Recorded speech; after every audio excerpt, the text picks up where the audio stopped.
يقوم القائد الفريق بعزل الفريق الآن لتغيير الشكل إلى شكل ضم، ومن بعد ذلك سوف يقوم الفريق أمام المنصة مباشرة.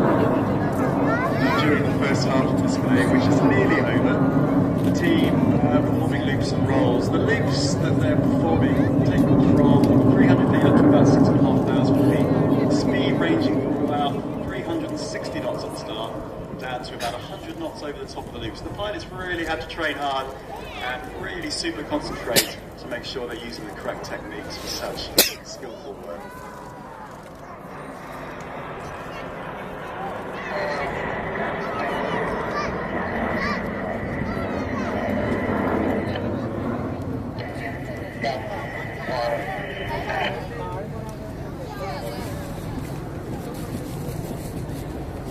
Now the team are currently based at Tabuk Air Base in the northwestern side of Saudi Arabia, co-located with Saudi Air Force's 4 training squadrons that are responsible